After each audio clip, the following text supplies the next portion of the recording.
नमस्ते and welcome back to my channel home Gapshap blogs. मैं हूं पूजा और आप लोगों का स्वागत करती हूं अपने चैनल पर। आज के जो वीडियो है उसके अंदर आप लोगों के साथ शेयर करूंगी स्पेस सेविंग बहुत सारी आइडियाज़ टिप्स।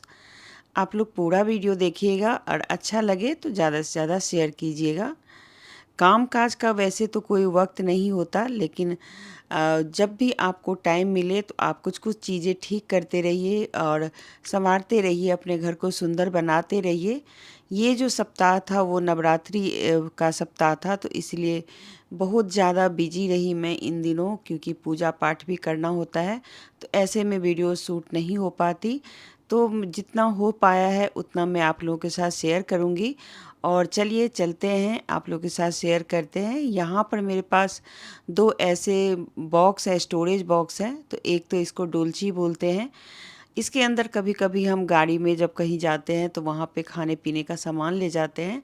और एक बॉक्स है स्टोरेज का, तो वो मैं कैसे क्या करूँगी आप लोगों को आगे दिखाऊँगी। हम महिलाओं के लिए या जो लड़कियां हैं उनके लिए बहुत ही ज़रूरी चीज़ होता है ये पैड, जिसको हम ऐसे ही खोल के और रख देते हैं, इधर उधर पड़े रहते हैं। जब ज़रूरत पड़ती है तो हम ढूंढने के लिए जाते हैं। तो क्यों ना आज इसको मैं ऑर्गेनाइज करने का एक तरीका बता दूं। अगर छोटे छोटे पैड्स हैं तो उसको आप कुछ इस तरीके से एक बड़े से बास्केट में रखें। और कुछ स्पेशल पैड्स होते हैं जो कि कभी हम सफ़र वगैरह में यूज़ करते हैं, तो उसको कुछ इस तरीके से रखें। आप सही से रखेंगे ना तो आपको कभी भी दिक्कत नहीं होगी, और कहीं जाना भी हो तो आप फटाफट से इसमें से निकाल के और आप लेके जा सकते हैं। तो देखिए, मैं तो एक बड़ा सा पैक लेके आती हूँ, जिसको कुछ इस तरीके से रखने में सही रहता है, क्योंकि अगर आप इसे खोल देते हैं तो बार बार वो फिसलता रहता है और इधर उधर गिरता रहता है, और उससे जगह भी काफ़ी घिरती है। तो इस वजह से अगर आप कुछ इस तरीके से किसी बास्केट में, किसी बॉक्स में रख लेंगे, अगर बंद बॉक्सेस है तो उसमें भी आप रख सकते हैं। मेरे पास ये कुछ इस तरीके के प्लास्टिक के जो बास्केट होते हैं, मैंने काफ़ी सारे ये बास्केट लिए हुए हैं, स्टोरेज बास्केट है। तो इसमें मैं बहुत ही अच्छे से इसको कुछ इस तरीके से रख देती हूँ, जिससे कि एक एक उठाने में बहुत ही सहूलियत होती है। और कभी भी बाथरूम जाएं या कहीं रूम के अंदर भी हों तो आप आसानी से इसमें से एक निकाल सकते हैं। तो इसे भी सही से रखना बहुत ही ज़रूरी है। इससे आपका जगह भी साफ़ सुथरा रहेगा, साथ में आप इसे सही जगह पे रख भी पाएंगे। अगर ये अलग से होगा तो फिर इसको रखने में थोड़ी सी दिक्कत होगी। तो देखिए, यहाँ पर मैंने बहुत ही अच्छे से इसे रख दिया है।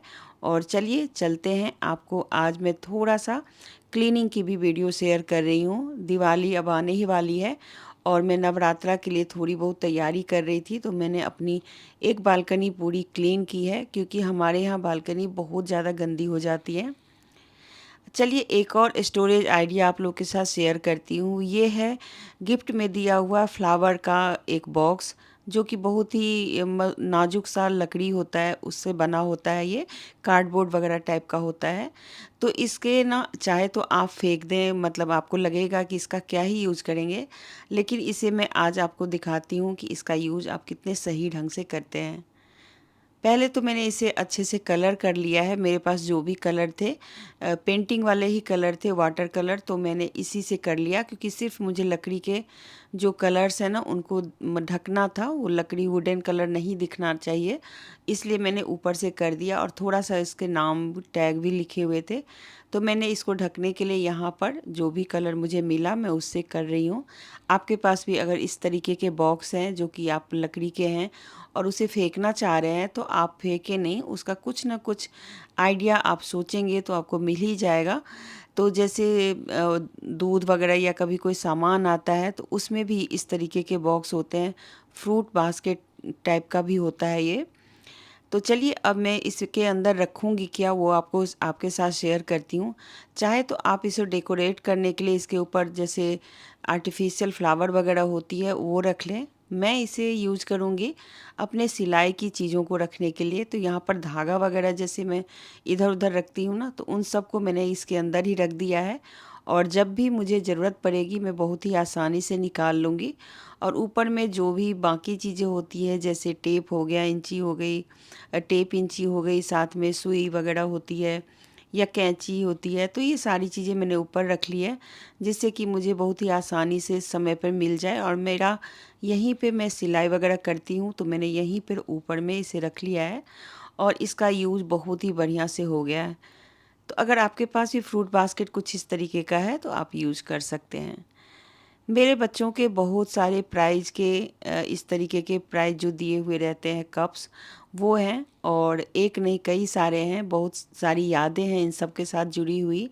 बच्चों को अब इनकी फ़िक्र नहीं है क्योंकि वो लोग अपने-अपने काम में हैं, तो मैंने सोचा क्यों ना मैं इसे सही से रख दूँ जिससे कि गंदे ना हो, क्योंकि इसका मेटल जो होता है ना, अगर धूल-मिट्टी में ज़्यादा रहता है तो थोड़े से वो काले पड़ने लगते हैं, और मैं नहीं चाहती कि ये बहुत ज़्यादा पुराने हो। जब वो छोटे थे तब के जो है ना, वो तो थोड़े काले हो गए हैं क्योंकि मैंने उन्हें बाहर ही मतलब सजा के रखा हुआ था। लेकिन अब मैं चाहती हूँ कि जो भी बाकी हैं बड़े होने के बाद जो उनको मिले हुए हैं, उन सबको मैं इस तरीके से रखूँ, जिससे कि कभी भी उनको मन करे देखने का तो वो आराम से देख सकते हैं। और मेरे लिए तो ये बहुत ही बढ़िया मतलब मेरी इमोशन है, मेरी मतलब यादें हैं जिनको मैं कभी भी उठा के देख सकती हूँ। बच्चे जब क्लास से निकलते हैं, जब पास आउट होते हैं, तो उनके लिए एक शर्ट पे ना उनके फ्रेंड्स बहुत सारे मैसेज लिख के देते हैं, जिसे मैं कुछ इस तरीके से रख दी हूँ। थोड़े पुराने से आपको दिख रहे होंगे, लेकिन क्योंकि इसको धोया नहीं तो ये ऐसे ही रखे हुए हैं, और मैं इसे धोना भी नहीं चाहती। क्या पता किसका मैसेज कितना प्यारा हो और वो डिलीट हो जाए, तो इस चीज़ को डिलीट नहीं होने देंगे। इसे मैं एक अच्छे से पॉलीथीन में पैक करके, और यही जितने भी कप्स मिले हुए हैं बच्चों को, उनके साथ ही इसे रख दूँगी। इससे ये होगा कि जब भी उनको कभी ज़रूरत पड़ेगी या उन देखना चाहेंगे तो एक ही साथ सारी चीज़ें उनको मिल जाएँगी। तो चलिए, यहाँ पर इनको मैंने इस तरीके से एक ट्रॉली बास्केट है उसके अंदर रख दिया है, और इसे अब मैं चाहे जहाँ भी जगह मिलेगा वहाँ रख दूँगी।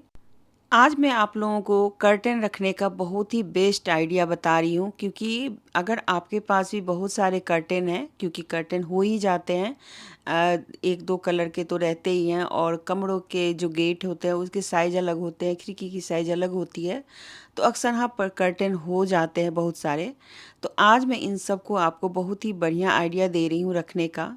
मेरे पास कुछ इस तरीके के पॉलीथीन है जो कि कभी-कभी कुछ चीज़ें आती हैं तो वो मैं रख लेती हूँ, उसको फेंकती नहीं हूँ। और रखने से एक फ़ायदा हो जाता है कि कभी न कभी उसका यूज़ तो हो ही जाता है। तो चलिए मैं आपको दिखाती हूँ कि इन कर्टेन्स को रखने का क्या तरीका है। इनको एक-एक करके आप एक-एक थैली में रखें, और वो बंद हो तो भी, नहीं बंद हो तो भी आप उसे मोड़ के फ़ोल्ड करके और फिर उसे सही से रख सकते हैं। अगर आप इकट्ठे सारे कर्टन को किसी बास्केट में, किसी झोले में या किसी ऐसे अलमारी में रखते हैं ना, तो जब आप एक खींचते हैं, तो दूसरा अपने आप ही उसका जो मतलब आयरन है वो ख़राब हो जाता है, और फिर आपको पूरा ही ठीक करना पड़ता है। लेकिन अगर आप कुछ इस तरीके से विज़ुअल मतलब जो थैलियाँ होती हैं उसमें रखेंगे ना, तो बहुत ही बढ़िया से आपका ये सारा सामान मिल भी जाएगा, गंदे भी नहीं होंगे, और आपको लेने में भी बहुत सुविधा होगी, और इससे स्पेस भी काफ़ी बचती है। क्योंकि मैंने जब ये आइडिया किया ना, तो मेरे लिए तो ये काम इतना आसान हो गया कि मैं क्या बताऊँ। मेरे पास काफ़ी सारे कर्टेन हैं जिनको अभी तो मैंने नहीं हटाए हैं। जब कभी भी इसका रीयूज़ करने का टाइम आएगा तो आप लोगों के साथ ज़रूर शेयर करूँगी। लेकिन फ़िलहाल तो मैं इसे अपने कबर्ड मतलब जो बेड होते हैं उसके अंदर रख रही हूँ, और इस तरीके से रख रही हूँ जिससे कि मुझे जब भी ज़रूरत पड़े तो मैं उसे निकाल पाऊँ। क्योंकि उम्र के साथ आपको एक चीज़ की और प्रॉब्लम होती है, जैसे कि आपको बार-बार बेड उठाने में दिक्कत होती है, और आप उठा तो लेते हैं लेकिन फिर उसे निकालने और ढूँढने में बहुत सारा टाइम जाता है, और उससे कई बार जो पीठ की हड्डियाँ काफ़ी मतलब पेन होने लगती है।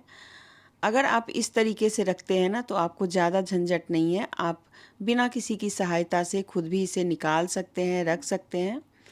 तो ये तो मोटे वाले कर्टेन थे जो कि थिक थे और बढ़िया से रखे गए। लेकिन ये जो सिल्क टाइप के बहुत ही पतला वाला शिफॉन का कर्टेन होता है ना, वो आप कितना भी सही से रख लें, वो थोड़ा-सा फिसल ही जाता है। और इसे अगर प्रेस करके रखेंगे तो कोई फ़ायदा नहीं है, क्योंकि जब आप इसे निकालेंगे लगाने के लिए, तो ये फिर से खुला हुआ ही मिलेगा और आपको प्रेस करना ही पड़ेगा। तो मैं क्या कर रही हूँ, यहाँ पर जो पुराने रबर बैंड होते हैं ना, उसे मैं इस तरीके से लगा रही हूँ, और फिर से इसे एक थैली में कुछ इस तरीके से रख रही हूँ। क्योंकि ये पतले से हैं, बारीक से हैं, तो इनको ना मैं एक के साथ 2-2, 3-3 में रख सकती हूँ। पहले तो मैंने सभी में रबड़ लगाए हैं और रबड़ लगाने के बाद मैंने इन थैलियों के अंदर इन्हें पैक कर दिया है, जितने भी एक थैली के अंदर आ सकते हैं। तो 2-2 करके ये बहुत आसानी से आ गए और मेरा काम ये बहुत ही आसान कर दिया। तो चलिए इसी तरीके से सभी को पैक करके और फिर मैं इन कर्टन को इसके अंदर रख रही हूँ, दीवान के अंदर। इससे मेरा ये दीवान के अंदर का जो जगह है ना, वो भी काफ़ी बच गया है। इससे पहले मैं एक बड़े से जो गत्ते का डब्बा होता है उसके अंदर रखा था, लेकिन जब भी मैं लेने लगती थी तो उसमें से एक निकालती थी तो 4 खराब हो जाते थे। अब मैं इस तरीके से रख रही हूँ जिसकी वजह से मुझे बिल्कुल ही कोई दिक्कत नहीं होगी, क्योंकि कलर ऊपर से दिख रहा है तो मुझे बहुत ही आसानी हो जाएगी निकालने में। और थोड़ा-सा अब दिवाली का भी मतलब साफ़-सफ़ाई चल रहा है, तो मैं ये काम अपने आप ही करके और इस काम को मैंने बहुत अच्छे से सही कर लिया और अब ये काम मुझे बार-बार करने की ज़रूरत नहीं पड़ेगी। चलिए आज बहुत सारे आइडियाज़ और टिप्स आपको दिखाए। अब मैं थोड़ा-सा खाना बना लूँ। खाना बनाने में मैंने आज दाल, चावल और आलू गोभी का भुजिया बनाया है, जो बहुत ही देसी है और तड़के में मैं जीरा और तेल दाल में भी लगाती हूँ साथ में भी, और साथ में ये आलू गोभी का भुजिया बहुत टेस्टी लगती है। आप लोग भी ऐसे ही सिंपल खाना अगर खाना चाहते हैं तो ये बनाइए, खाइए। मिलते हैं अगले वीडियो में। Bye bye.